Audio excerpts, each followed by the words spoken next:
ನಮಸ್ಕಾರ ಸರ್. ನಮಸ್ಕಾರ. ಕೆಂಪೇಗೌಡ ಅಭಿವೃದ್ಧಿ ಸಮಿತಿಯ ಅಧ್ಯಕ್ಷರು ಮೊದಲ ಬಾರಿಗೆ ಮಾಗಡಿನಲ್ಲಿ ಕೆಂಪೇಗೌಡರ ಪ್ರತಿಮೆಯನ್ನು ತಂದು ಅನಾವರಣ ಮಾಡಿ ಮರೆತೇ ಹೋಗಿದ್ದಂಥ ಕೆಂಪೇಗೌಡರ ನೆನಪು ಮಾಡಿದಂಥ ಎಚ್.ಎಂ. ಕೃಷ್ಣಮೂರ್ತಿ ಅವರು ಏನು ಸರ್ ವಿಶೇಷ ಇವತ್ತು ನಮ್ಮ ಮಾಗಡಿ ದಿನೇ ದಿನೇ ಅಭಿವೃದ್ಧಿ ಕುಟಿತವಾಗ್ತಾ ಇದೆ. ಅಭಿವೃದ್ಧಿ ಆದಂಥ ಕೆಲಸಗಳು ಇವತ್ತು ನಶಿಸುವಂಥ ಹಂತಕ್ಕೆ ಈ ಮಾಗಡಿ ಕ್ಷೇತ್ರ ಬಂದಿದೆ. ಇವತ್ತು ಮಾಗಡಿಯಲ್ಲಿ ಅನೇಕ ಗಣ್ಯರು ಮಹನೀಯರು ಸಹ ಇಲ್ಲಿಗೆ ಬಂದರೂ ಸಹ ಅಥವಾ ಕೆಂಪೇಗೌಡರಿಗಾಗಲಿ, ಡಾಕ್ಟರ್ ಅಂಬೇಡ್ಕರ್ಗಾಗಲಿ, ಬಸವಣ್ಣವ್ರಿಗಾಗಲಿ ಒಂದು ಮಾಲಾರ್ಪಣೆ ಮಾಡದಂತಹ ಒಂದು ಹೀನಾಯ ಸ್ಥಿತಿಗೆ ಮನಸ್ಥಿತಿಗೆ ಜನ ಬಂದಿದ್ದಾರೆ ಅಂದರೆ ಇದು ನಾಚಿಕೆಗೇಡಿನ ವಿಷಯ. ಜನ ಬಂದಿಲ್ಲ, ಗಣ್ಯರು ಬಂದವರು ಅಂತ ಹೇಳಿ. ಹಾಗಾಗಿ ಇವತ್ತು ಉಪಮುಖ್ಯಮಂತ್ರಿಗಳು ಬಂದರು, ನಮ್ಮ ರೇಷ್ಮೆ ಸಾರಿಗೆ ಸಚಿವರು ಬಂದರು, ಆರೋಗ್ಯ ಇಲಾಖೆಯವರು ಬಂದರು.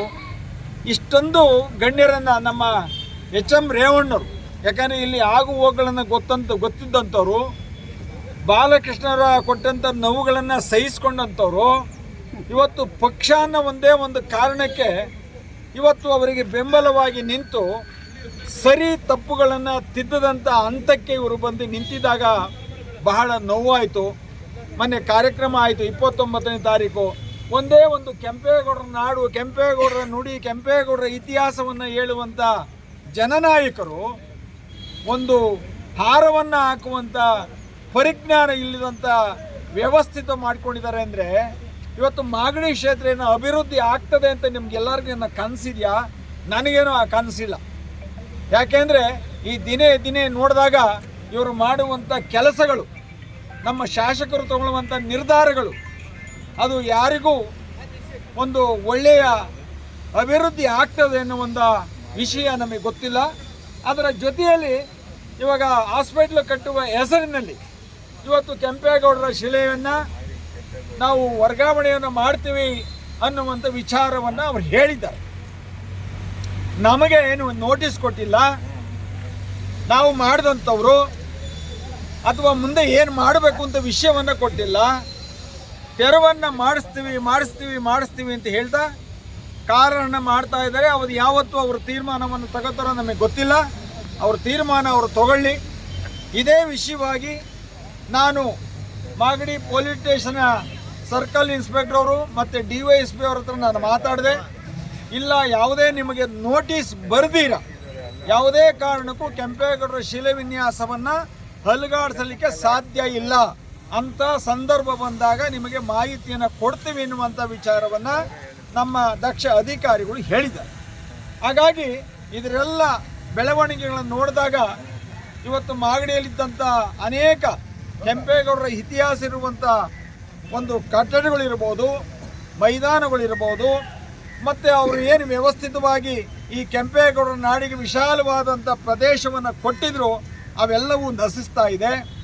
ಇವತ್ತು ಶಾಸಕರು, ಮಾಗಡಿ ಶಾಸಕರು S.C. ಬಾಲಕೃಷ್ಣರವರು ಇವತ್ತು ಕೋಟೆಯನ್ನು 3 ಭಾಗವಾಗಿ ವಿಂಗಡಿಸಿ ಅದನ್ನು ತಮ್ಮ ಖಾತೆಗಳಲ್ಲಿ ಬದಲಾವಣೆಯನ್ನು ಮಾಡಿದ್ದಾರೆ. ಇದು ದುರ್ದೈವನೋ ಅಥವಾ ಮಾಗಡಿಯ ಈ ಒಂದು ಹಣೆ ಬರೋನ್ನ ಗೊತ್ತಿಲ್ಲ. ಈಗ ಈ ಭಾಗವನ್ನು ಇವತ್ತು ಏನು ಪುರಸಭೆಗಿದ್ದಂಥ ಜಾಗವನ್ನು ಇವತ್ತು ಇದಕ್ಕೂ ಒಂದು 2.5 ಎಕರೆ ಸಪರೇಟ್ ಪಾಣಿಯನ್ನು ಮಾಡಿಸಿದ್ದಾರೆ ಅನ್ನುವಂಥ ಮಾಹಿತಿ ಇದೆ.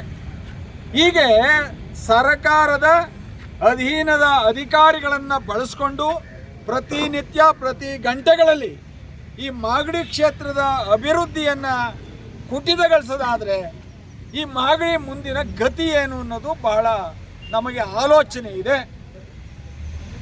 ಆದರೂ ಇವತ್ತಾದರೂ ಶಾಸಕರು ಎಚ್ಚೆತ್ಕೋಬೇಕು. ಇವತ್ತು ಅವ್ರು ಮಾಡುವಂಥ ಕೆಲಸವನ್ನು ಚಿಂತಕರ ಜೊತೆಯಲ್ಲಿ ಚಿಂತನೆಯನ್ನು ಮಾಡಿ ತೀರ್ಮಾನವನ್ನು ಮಾಡಬೇಕಾಗ್ತದೆ. ಹಾಗಾಗಿ ಒಂದು ಇವತ್ತಿನ ಕೆಂಪೇಗೌಡರಿಗೆ ಮಾಲಾರ್ಪಣೆ ಮಾಡಿದಂಥ ಸುಸಂದರ್ಭ ಏನಪ್ಪ ಅಂದರೆ, ನಮ್ಮ ಹಿಂದೂ ಜಾಗೃತಿ ಸೇನೆ ಅನ್ನುವಂಥ ನಮ್ಮ ಸೋದರ ವಿನಯ್ ಗೌಡ್ರವರು, ನಮ್ಮ ಕಾರ್ಮಿಕರ ಅಧ್ಯಕ್ಷರಾದ ಜಯಣ್ಣವರು, ಇಲ್ಲಿ ಸಾಕಷ್ಟು ಯುವ ಪೀಳಿಗೆಯ ನಾಯಕರು ಇಲ್ಲಿ ಬಂದಿದ್ದಾರೆ. ಇದರ ಉದ್ದೇಶ ಒಂದೇ, ಮಾಗಡಿ ಅಭಿವೃದ್ಧಿ ಕುಟಿತವಾದಂಥ ಒಂದು ಸಂದರ್ಭದಲ್ಲಿ ಯಾವುದೇ ಕಾರಣಕ್ಕೂ ನಾವು ನಿಮ್ಮ ಜೊತೆ ನಿಲ್ತೀವಿ ಅನ್ನುವಂಥ ಒಂದು ವಿಷಯ. ಎರಡನೇದು, ಇವತ್ತು ಧರ್ಮಸ್ಥಳ ಅಂದರೆ ಎಲ್ಲರಿಗೂ ಧರ್ಮವನ್ನು ಸಾರುವಂಥ ಒಂದು ಕೇಂದ್ರ ಬಿಂದುವಾದಂತಹ ಜಾಗದಲ್ಲಿ ಪ್ರತಿನಿತ್ಯ ಮಾಧ್ಯಮಗಳಲ್ಲಿ ಯೂಟ್ಯೂಬ್ಗಳಲ್ಲಿ ಅನೇಕ ವಿಷಯಗಳನ್ನು ಪ್ರಸ್ತಾಪವನ್ನು ಮಾಡ್ತಾ ಇದ್ದಾರೆ. ಈ ಪ್ರಸ್ತಾಪ ಮಾಡುವ ಸನ್ನಿವೇಶದಲ್ಲಿ ಇದನ್ನು ಎಲ್ಲೋ ನಿಂತು ಅದನ್ನು ಗಮನಿಸುವ ಬದಲು ನಾವೇ ಸ್ವಯರ್ಚಿತವಾಗಿ ಹೋಗಿ ಅಲ್ಲಿ ಆಗುವವುಗಳನ್ನು ಪರಿಶೀಲನೆ ಮಾಡಿ ಸತ್ಯಕ್ಕೆ ಹತ್ತಿರವಾದ ವಿಷಯವನ್ನು ಜಗತ್ತಿಗೆ ತೋರಿಸುವಂಥ ವಿಷಯಕ್ಕೆ ನಾವು ಮುಂದಾಗಿದ್ದೀವಿ. ಅದರ ಜೊತೆಯಲ್ಲಿ ಆ ಮಂಜುನಾಥ ಸ್ವಾಮಿಯನ್ನು, ಪಾರ್ವತಿ ದೇವಿ ಅಣ್ಣಪ್ಪ ಸ್ವಾಮಿಯನ್ನು ಕೇಳಿಕೊಳ್ಳೋದು ಒಂದೇ, ಈ ಮಾಗಡಿ 79 ವರ್ಷಗಳ ನಿರಂತರ ಸ್ವತಂತ್ರ ಬಂದು 79 ವರ್ಷಗಳಾದರೂ ಸಹ ದಿನೇ ದಿನೇ ಕುಗ್ತಾ ಇದೆಯಪ್ಪ. ಇನ್ನು ಮುಂದಿನ ದಿನಗಳಲ್ಲಾರು ಆ ಕೆಂಪೇಗೌಡರ ನಾಡಿಗೆ ಒಂದು ಒಳ್ಳೆ ಅಭಿವೃದ್ಧಿ ಆಗಲಿ, ಒಳ್ಳೆ ನಾಯಕ ಬರಲಿ, ಚಿಂತಕ ಬರಲಿ, ಮಾಗಡಿ ಹೆಸರು ಅಭಿವೃದ್ಧಿ ಹೊಳಿಲಿ ಅನ್ನುವಂಥ ವಿಚಾರಕ್ಕೆ ಒಂದು ಪೂಜೆಯನ್ನು ಮಾಡಿಸಿ, ಇವರು ಯಾರು ಅನಿಷ್ಟಗಳನ್ನು ದುರ್ಬುದ್ಧಿಗಳನ್ನು ತುಂಬಿಕೊಂಡಿದ್ದಾರೆ ಆ ಭಗವಂತ ಅವ್ರ ತಲ್ಲಿರೋದೆಲ್ಲ ಕಿತ್ತಾಕಿ ಈ ಮಾಗಡಿಗೆ ಒಳ್ಳೆಯದಾಗಲಿ ಅಂತ ಹೇಳಿ ಈ ಎರಡು ಪಯಣವನ್ನು ಬೆಳೆಸುವ ಮುಖೇನ ಮಾಗಡಿ ಕೆಂಪೇಗೌಡರಿಗೆ ಮಾಲಾರ್ಪಣೆ ಮಾಡಿ ಇವತ್ತು ಇಲ್ಲೇ ಒಂದು ಸಿಹಿಯನ್ನು, ಒಂದು ತಿಂಡಿಯನ್ನು ತಿಂದು ಮುಂದಿನ ಪ್ರಯಾಣವನ್ನು ಬೆಳೆಸ್ತೀವಿ. ಇದೇ ಸಮಯಕ್ಕೆ ನಮ್ಮ ಸೋದರ ಅಂತ ಸಿದ್ದರಾಜ್ ಅವರು ಬಂದಿದ್ದಾರೆ, ಇನ್ನು ಅನೇಕ ಮುಖಂಡರುಗಳೆಲ್ಲ ಇದ್ದಾರೆ. ಹಾಗಾಗಿ ಇವರ ಸಹಯೋಗದೊಂದಿಗೆ ಈ ಕಾರ್ಯಕ್ರಮವನ್ನು ಹಮ್ಮಿಕೊಂಡಿದ್ದೀವಿ.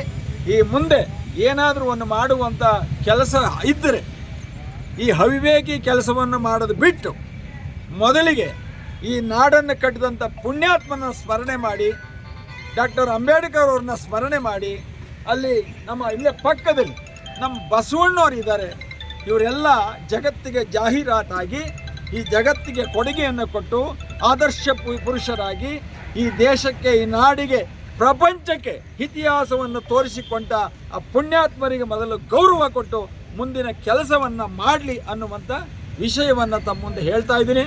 ಮಾಧ್ಯಮ ಮಿತ್ರರು ಎಲ್ಲರೂ ನಿಮ್ಗೆ ಗೊತ್ತಿದೆ, ಆದರೆ ಯಾತಕ್ಕೆ ಈ ರೀತಿ ಮಾಡ್ತಾ ಇದ್ದಾರೆ ಅದು ಗೊತ್ತಿಲ್ಲ. ಅವರ ಚಿಂತನೆ ಏನು ಗೊತ್ತಿಲ್ಲ. ಅದು ಹಾಳು ಮಾಡೋದ, ಉದ್ಧಾರ ಮಾಡೋದ ಅಂತ ಇನ್ನು ಕೆಲವೇ ದಿನಗಳಲ್ಲಿ ಗೊತ್ತಾಗ್ತದೆ. ಅದು ಎಲ್ಲೂ ಹೋಗೋದಿಲ್ಲ, ಸತ್ಯ ಸತ್ಯನೇ ಉಳ್ಕೊಂತದೆ. ಹಾಗಾಗಿ ನಮಗೆ ಒಂದು ನೋವಿದೆ. ಈ ಮಾಗಡಿ ಕ್ಷೇತ್ರ 175ನೇ ಹಿಂದುಳಿದ ತಾಲೂಕಾಗಿ ಏನು ಅವತ್ತು ಘೋಷಣೆ ಆಯಿತೋ ಅವತ್ತಿಂದ ಕೆಳಭಾಗಕ್ಕೆ ಬರ್ತಾ ಇದೆ ಹೊರತು ಮೇಲ್ಭಾಗಕ್ಕಾಗಿ ಬರ್ತಾ ಇಲ್ಲ. ನೂರಾರು ಸಾವಿರಾರು ಕೋಟಿಗಳ ಹಣವನ್ನು ಸರ್ಕಾರದ ಇಲಾಖೆಗಳಿಂದ ಬರ್ತಾ ಇದೆ, ಆದರೆ ಆ ಹಣ ಎಲ್ಲೋಗ್ತಾ ಇದೆ ಅದು ಗೊತ್ತಿಲ್ಲ.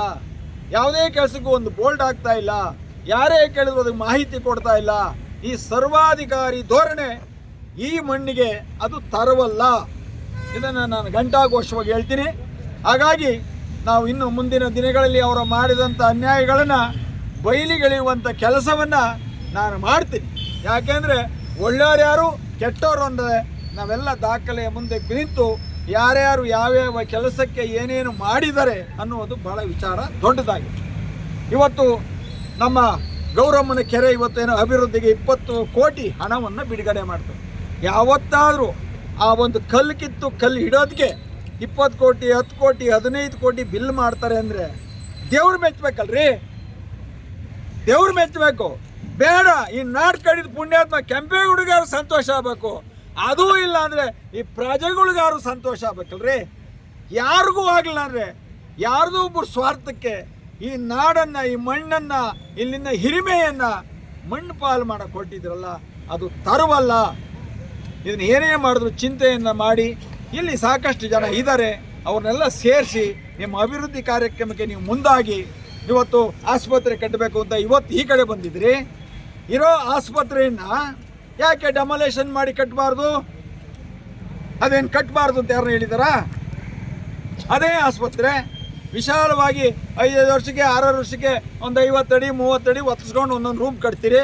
ಹೊಡೀರಿ, ಡೆಮಾಲೇಷನ್ ಮಾಡಿ, ಅಲ್ಲೇ 10 ಫ್ಲೋರ್ ಕಟ್ಟಿ ಹೈಟೆಕ್ ಹಾಸ್ಪಿಟ್ಲ್ ಮಾಡಿ. ಯಾತಕ್ಕೆ ಎಲ್ಲರನ್ನೂ ವಿರೋಧ ಕಟ್ಕೊಂಡು ಒಂದು ಕಡೆ ಡಾಕ್ಟರ್ ಅಂಬೇಡ್ಕರ್ ಭವನವನ್ನು ಒಡೆಯಕ್ಕೆ ಕೊಟ್ಟಿದ್ರಿ. ಇಲ್ಲಿ ಪಶು ವೈದ್ಯಕೀಯ ತಪಾಸಣೆ ಮಾಡಿದಂಥ ಆ ವೈದ್ಯಕೀಯ ತಪಾಸಣೆಯನ್ನು ಹೊಡೆದಾಕಿಕೊಂಡಿದ್ರಿ.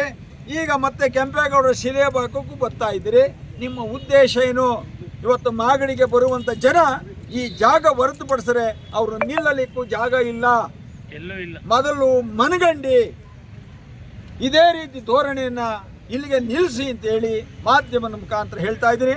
ಆ ಕೆಂಪೇಗೌಡರು ಈ ನಾಡನ್ನು ಕಟ್ಟಿದ್ದಾರೆ, ಧರ್ಮವನ್ನು ಉಳಿಸಿದರೆ, ಸರ್ವ ಧರ್ಮದವರ ಶಾಂತಿ ನೆಲೆಯನ್ನು ಮಾಡಿದ್ದಾರೆ.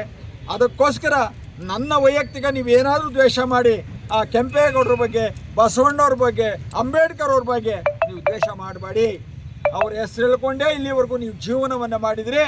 ಅವ್ರನ್ನ ನೀವು ತೇಜೋವಧೆ ಮಾಡಿದ ದಿವಸ ನಿಮ್ಮ ತೇಜೋವಧೆ ಇದೇ ಮಣ್ಣಲ್ಲಿ, ಇದೇ ಜನದ ಮುಂದೆ, ಇದೇ ಮೂರ್ತಿಗಳ ಸಮೂಹದಲ್ಲಿ ನೀವು ನಿಲ್ಲಬೇಕಾಗುತ್ತೆ ಅನ್ನುವಂಥ ವಿಚಾರವನ್ನು ಹೇಳ್ತಾ ನಾನು ಮಾತು ಮುಗಿಸ್ತೀನಿ. ಜೈ ಹಿಂದ್, ಜೈ ಕರ್ನಾಟಕ, ಜೈ ಮಾಧವಿ ಕೆಂಪೇಗೌಡ.